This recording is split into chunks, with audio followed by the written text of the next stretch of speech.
نہیں ہے, کسی کے آگے سپورٹ کے لیے کہنا نہیں ہے. میں جانوں, میرا رب جانے. اللہ پر ایسا بھروسہ رکھو اور ساری زندگی اللہ سے یہ دعا کرتے رہا کرو کہ اے اللہ کبھی زندگی میں کسی سے مانگنا نہ پڑے. میرے مولا مجھے دینے والا ہی ہاتھ دینا, کبھی مجھے مانگنے والا نہ ضرورت پڑے. اے اللہ اپنے در کے سوا کسی کا محتاج نہ کیجیو. اور یاد رکھیں, جن کی عادت پڑ جائے نا مانگنے کی, پھر بیچارے وہ مانگنے والے ہی رہ جاتے ہیں. اگر تکلیف آئی ہے, اگر مشکل آئی ہے, رب پر بھروسہ رکھو, اپنی خودداری میں رہو, اپنے رب سے مانگو. التجا کرنی ہے تو اس کی بارگاہ میں کرو. اللہ دن پھیر دے گا, اللہ تمہیں غیب سے دے گا, اور ایسا دے گا کہ جہاں تمہارا گمان بھی نہ ہوگا. اگر میرا کوئی بھائی قرضے میں ہے, اگر میرا کوئی بھائی اس وقت پریشانی میں ہے, اگر آپ کسی مصیبت میں ہے, میری بات غور سے سننا. کبھی کبھی ہوتا کیا ہے, کاروبار میں کوئی بڑا نقصان ہو, نا امیدی کی طرف جاتا ہے, کہتا ہے میں تو نہیں نکل سکتا, اب سیدھے کاروبار سے تو میں نہیں نکل سکوں گا, اب مجھے کوئی ٹیڑھا کام کرنا پڑے گا, اب حرام کمانا پڑے گا, اب کوئی شارٹ کٹ نکالنا پڑے گا تاکہ یہ قرضہ بھی اتر جائے. دکان کرائے کی ہے, اگر اس طرح کام کرتا رہا تو ساری زندگی کرائے کی دکان میں رہ جاؤں گا. نہیں جناب, شرافت سے پیسے نہیں بنتے, 2 نمبر کا کام کروں گا تو اپنی دکان بنے گی. چھوٹا سا گھر ہے, ڈیفنس میں بنگلہ گھر کیسے بنا لیا, فلاں نے بھی بنا لیا, مجھے بھی کچھ کرنا پڑے گا. اس چکر میں اللہ پر بھروسہ اٹھ جاتا ہے اور بندہ حرام کی طرف آ جاتا ہے. اے میرے میٹھے اسلامی بھائیوں, ایک جملہ سیکھ کر جانا ہے, غور سے سن لو. جو میرے نصیب میں ہے وہ مجھ سے کوئی چھین نہیں سکتا, اور جو میرے نصیب میں نہیں ہے نا, وہ مجھے کوئی دے نہیں سکتا. آپ کتنی بھی کوشش کر لیں, چاہے حرام کی کوشش کریں, نصیب میں نہیں ملے گا, اور حرام کا گناہ مل جائے گا. اللہ نے جو آپ کے نصیب میں رکھا ہے وہ حلال میں بھی ملے گا. صبر تو کرو, بھروسہ تو کرو. اب آپ کہیں گے جناب مشکل ہی اتنی بڑی آ گئی ہے, اتنا بڑا قرضہ, اتنی بڑی پرابلم میں کیسے نکل سکتا ہوں. اچھا, اس مایوسی میں لوگ بعض اوقات خودکشی کی طرف چلے جاتے ہیں, بعض اوقات ڈپریشن کی طرف چلے جاتے ہیں, بیمار ہو جاتے ہیں. اور یہ صرف کاروبار میں نہیں ہے, فیملی پرابلمز بھی ہوتی ہیں. کسی کے گھر میں لڑائی جھگڑے ہیں, کسی کا گھر ٹوٹنے کے قریب ہو جاتا ہے, کسی کے ساتھ بیماری ایسی آ جاتی ہے کہ ڈاکٹر بھی مایوس کر دیتے, نہیں جناب ٹھیک نہیں ہو سکتے. اب بندہ کہتا بچا ہی نہیں کچھ میرے پاس.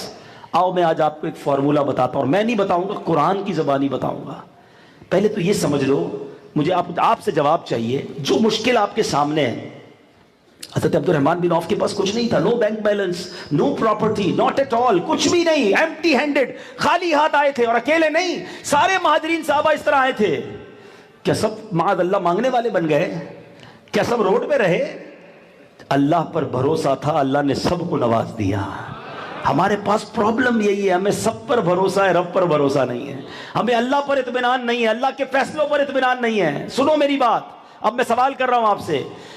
جو مشکل آپ کے سامنے ہے, چاہے وہ قرضہ ہے, چاہے وہ بے روزگاری ہے, چاہے وہ فیملی پرابلم ہے, چاہے وہ بیماری ہے, کیا وہ اللہ دور نہیں کر سکتا؟ جواب دو نا, کر سکتا ہے نا. اتنا ایمان تو ہے کہ نہیں؟ ان اللہ علی کل شیء قدیر. میں نہیں کر سکتا, مجھے لگتا ہے میرے بس میں نہیں ہے, آئی ایم فنش. مگر کوئی تو ہے نا جو اس مشکل کو حل کر سکتا ہے. وہ کن کہے تو کائنات بن جاتی ہے. اس کے لیے کیا مشکل ہے؟ اب میں آپ کو دنیاوی اگزامپل کے ذریعے سمجھاتا ہوں, پھر قرآن کی آیت سناؤں گا, پھر یہ وسوسہ کلیئر ہو جائے گا. ایک دنیاوی اگزامپل دیتا ہوں آپ کو. آپ نے دیکھا ہوگا گھر میں یا دکان میں کبھی چونٹیاں آتی ہیں, 5-6 چونٹیاں کہیں پیدل چل رہی ہوں, ساتھ جا رہی ہوں. اس چونٹی کے آگے آپ کو ایک بڑا سا اپنے پاس سیب ہو یا کیا کہتے ہیں کینو ہو, اس کے آگے رکھ دیں, کیا ہوگا؟ چونٹی رک جائے گی, کیونکہ اس چونٹی کے لیے تو بہت بڑا پہاڑ ہے نا سیب, وہ رک جائے گی. وہ دائیں بائیں جائے گی, آگے نہیں جا سکے گی, اس کا راستہ رک گیا. چونٹی کے لیے کیا ہے؟ وہ سیب. آپ نے وہ سیب اٹھایا, واپس جیب میں رکھ لیا, چونٹی کا راستہ کلیئر. تھوڑی دیر پہلے کیا تھا؟ اس کے لیے پہاڑ تھا. اب کیا ہے؟ کچھ بھی نہیں, راستہ کھل گیا. اب سنو, تمہاری بیماری, قرضہ, گھر کی لڑائی جھگڑے, دشمن کا خوف, واٹ ایور پرابلم جو ہے آپ کے سامنے, ذرا اس کو تصور میں لاؤ. آپ کے لیے کیا ہے؟ بہت بڑا پہاڑ. میرے رب کے لیے کیا ہے؟ رب کے لیے کچھ نہیں ہے. مجھے لگتا ہے پہاڑ ہے, وہ جب چاہے جیسے چاہے وہ کن فرمائے دنیا بن جاتی ہے. تو یہ مشکل کیا ہے اس کے لیے؟ اور اب رب نے وعدہ کیا کیا ہے قرآن میں سنو. اللہ قرآن میں فرماتا ہے وَمَن يَتَّقِ اللَّهَ يَجْعَلْ لَهُ مَخْرَجًا. جو اللہ سے ڈرے اللہ اس کے لیے راستہ نکالے گا. وَيَرْزُقْهُ مِنْ حَيْثُ لَا يَحْتَسِبُ. اللہ ادھر سے روزی دے گا جدھر سے اس کا گمان بھی نہیں ہوگا، امیجنیشن بھی نہیں ہوگی، آپ سوچ بھی نہیں سکیں گے۔ اور یہ بزرگ بیٹھے نا، کبھی ان کے پاس چائے پینا، میری بات ان سے پوچھ لینا، یہ بھی سر ہلائیں گے جو میں کہنے جا رہا ہوں۔ ان کی زندگی میں، سب کی زندگی میں آلموسٹ 40-50 سال سے بڑا جو بیٹھا ہے میری بات کو ایڈمٹ کرے گا کہ زندگی میں ایک موقع آیا ہوگا جب آپ کو لگا ہوگا میں پھنس گیا، اب میں نہیں نکل سکتا، یہ بڑی مشکل آ گئی ہے، اور آپ کو لگ رہا ہوگا کہ یہ ختم، اب یہ نہ کاروبار سیدھا ہوگا نہ یہ پرابلم سے میں نکلوں گا۔ اور تھوڑے عرصے بعد آپ ایسے نکل گئے ہوں گے کہ آپ کو لگا ہوگا یہ ہوا کیا، یہ کیسے ٹھیک ہو گیا، سب یہ کہاں سے مدد آئی؟ یہ اللہ نے وعدہ کیا ہے، وَيَرْزُقْهُ مِنْ حَيْثُ لَا يَحْتَسِبُ، اللہ ادھر سے روزی دے گا جدھر سے تمہارا گمان بھی نہیں ہوگا۔ اور آگے رب نے فرمایا وَمَن يَتَوَكَّلْ عَلَى اللَّهِ فَهُوَ حَسْبُهُ، جو اللہ پر بھروسہ کرے اللہ اس کے لیے کافی ہے۔ پرابلم یہی ہے میرے میٹھے اسلامی بھائی، ہم اللہ پر بھروسہ نہیں کرتے، ہم اللہ سے محبت نہیں کرتے، ہم دنیا کے پیچھے بھاگ رہے ہیں، فلاں منسٹر سے دوستی ہو جائے، فلاں بڑے یونین والے سے دوستی ہو جائے، فلاں سیٹ سے کاروبار ہو گیا نا، اس کی مل سے مجھے کسی طرح وہ مل گئی، ایجنسی مل گئی، تو بس پھر میری زندگی بن جائے گی۔ نہیں جناب، کوئی روزی نہیں دیتا، روزی رب دیتا ہے۔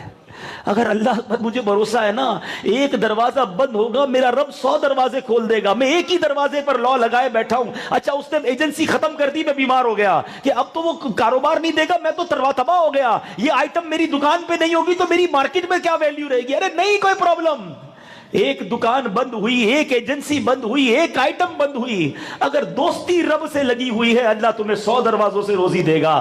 یہ میں نہیں کہہ رہا، رب نے قرآن میں کہا ہے وَيَرْزُقْهُ مِنْ حَيْثُ لَا يَحْتَسِبُ، اللہ ادھر سے دے گا جدھر سے تمہارا گمان نہیں ہوگا۔ پھر کیوں جاتے ہو سود کی طرف، پھر کیوں جاتے ہو رشوت کی طرف، پھر کیوں جاتے ہو جھوٹ کہہ کر مال بیچنے کی طرف؟ ارے تھوڑا مال بک جائے گا، تھوڑے پیسے مل جائیں گے، مگر اللہ ناراض ہو جائے گا، میرا بینک بیلنس تو بڑھ جائے گا مگر رب ناراض ہوگا۔ اور یاد رکھنا، جس سے رب ناراض ہے نا، ایک جھٹکا لگے گا، ایک بار وہاں سے رسی کھینچی جائے گی، یہ سارا محل، یہ ساری عزت، یہ ساری دولت کبھی بیماری میں چلی جائے گی، کبھی ڈکیتی میں چلی جائے گی، کبھی ٹینشن میں بیمار ہو جاؤ گے۔ ارے اللہ کو راضی کرو، سب کو راضی سب کو راضی کرنے کے چکر میں تم نے رب کو ناراض کر دیا ہے۔ تم رب کو راضی کر لو، وہ سب کو راضی کر دے گا۔ آج یہ سیکھ کر جانا ہے۔ سیدنا عبد الرحمن بن عوف یہ کتنے مالدار تھے آپ کو پتا ہے؟ یہ بالکل غریب تھے، کچھ نہیں تھا۔ اب اللہ نے مال میں برکت کیسی دی؟ نبی پاک علیہ الصلوۃ والسلام نے ایک بار ان کو دعا پتہ ہے کیا دی؟ ایک بار پیارے آقا کی بارگاہ میں 8000 دینار لے کر آئے، 8000 درہم لے کر آئے۔ آقا نے صدقے کے لیے کہا تھا، تو کہا حضور میرے پاس 8000 تھے، 4000 آپ کی بارگاہ میں لے آیا ہوں۔ 50% نبی پاک کی بارگاہ میں پیش کر دیے۔ اللہ کے حبیب نے دعا دی کہ اللہ تیرے مال میں برکت دے دے۔ کہتے جب سے نبی پاک نے دعا دی نا، میں پتھر کو بھی ہاتھ لگاتا تھا وہ سونا بن جاتا تھا۔ میں جو ڈیل کرتا اس میں پروفٹ، جو ڈیل کرتا پیسے ڈبل ہو جاتے۔ آخری وقت میں جب دنیا سے گئے نا، حضرت عبد الرحمن بن عوف کی بیلنس شیٹ بتا دی نا انہوں نے، 8000 تھے، 4000 دے دی اللہ کی راہ میں، 4000 بچ گئے۔ ان 4000 روپوں میں، 4000 درہم میں اللہ نے برکت کیسی ڈالی کہ جب آپ دنیا سے گئے تو آپ نے اتنا سونا چھوڑا کہ آپ کے سونے کو کلاڑوں سے توڑا گیا، اور کلاڑے سے سونا توڑنے والوں کے ہاتھوں میں چھالے پڑ گئے۔ اتنا مال پیچھے چھوڑ کر گئے، 1 روپیہ حرام کا نہیں تھا، 1 روپیہ اللہ کی نافرمانی کا نہیں تھا۔ صدقہ خیرات کتنا دیا آج بھی سنتے ہیں تو عقل حیران ہو جاتی ہے۔ سیدنا عبد الرحمن بن عوف کی سخاوت سنو، اے وہ لوگوں جو زکوٰۃ دینے میں اپنے اوپر بوجھ فیل کرتے ہو۔ لوگ کہتے ہیں یار 20 لاکھ روپے زکوٰۃ بنے گی، کیسے دوں گا، 20 لاکھ نکل جائیں گے، شرم نہیں آتی؟ ارے جس رب نے 8 کروڑ دیے تب جا کے 20 لاکھ روپے زکوٰۃ نکلی، تمہیں 20 لاکھ کی تکلیف ہو رہی ہے؟ ارے تمہیں تو سجدہ کرنا چاہیے تھا، اللہ مجھے تو نے اتنے پیسے دیے کہ آج میں زکوٰۃ دینے والا بن گیا، میں مانگنے والا نہیں ہوں۔ آپ کی دکان پر جو شخص آتا ہے مانگنے والا، بتاؤ کیا 2 آنکھیں نہیں اس کی، 2 کان نہیں، 2 پیر نہیں، وہ مسلمان نہیں؟ کیا فرق ہے مجھ میں اور اس میں؟ کبھی سوچا؟ وہ اپنے بچوں کو لے کر آتا ہے، بھائی جان کھانے کے لیے نہیں ہے، ماں ہاسپٹل میں پڑی ہے، علاج کے لیے نہیں ہے، لوگ دھتکار کر بھیج دیتے ہیں۔ کبھی سوچا آپ نے کہ میرے دکان پر میں بیٹھا ہوں اور یہ مانگنے آیا. میں بھی تو اس کی جگہ ہو سکتا تھا. میں بھی کسی دکان پہ کھڑا ہوتا کہ شام ہو گئی ہے, دوپہر کا کھانا نہیں کھایا ہے, صاحب گھر جانا ہے, میرے پاس کرایہ نہیں ہے, ماں بیمار ہے, دوائی کے لیے پیسے نہیں. میں بھی ہو سکتا تھا, آپ بھی ہو سکتے تھے. سگنل پر جاتے ہیں گاڑی پر, چھوٹے چھوٹے بچے ہماری گاڑی کا شیشہ وائپر سے صاف کرتے. کبھی آنکھوں میں آنسو آئے کہ اس کی جگہ میرا لال بھی ہو سکتا تھا. میرا بچہ آج گرم کپڑے پہنے گھر میں بیٹھا ہے اور یہ بچہ سردی میں گاڑیوں پر وائپر لگا رہا ہے. کبھی اللہ کا شکر ادا کیا کہ یا اللہ, میرے اتنے گناہ, میری اتنی نافرمانیاں, اور تو نے مجھے اتنا سکھ دیا, تو نے مجھے اتنی عزت دی, تو نے مجھے اتنا مال دیا. اللہ میرے گناہ بھی معاف کرنا اور آخرت میں پکڑ نہ کرنا. ساری زندگی میں اور آپ سجدے میں پڑے رہنا, پھر بھی شکر ادا نہیں ہوگا جو مجھے اور آپ کو رب نے دیا ہے. ہاں ابھی بھی جتنے بھائی بیٹھے نا پیچھے تک, میں آپ سب سے بات کر رہا ہوں, آپ سب کو, مجھ سب, ہم سمیت اللہ نے کروڑوں سے اچھا بنایا ہے. اگر آپ بیمار, اگر آپ قرضے میں بھی ہیں نا تو آپ پھر بھی ٹھیک ہیں, کیونکہ اپنے پیروں پر آئے ہیں. کئی لوگوں کے تو پیر ہی نہیں ہیں, ڈائلسس ہو رہے ہیں, نالیوں سے خوراک. کبھی جاؤ نا ہاسپٹل, کبھی حیدرآباد کے ایمرجنسی وارڈ میں گئے ہو, پیشاب نہیں نکلتا, لوگوں کا نالیاں لگا کر نکالا جا رہا ہے. کیسی کیسی بیماریاں ہیں لوگوں کو.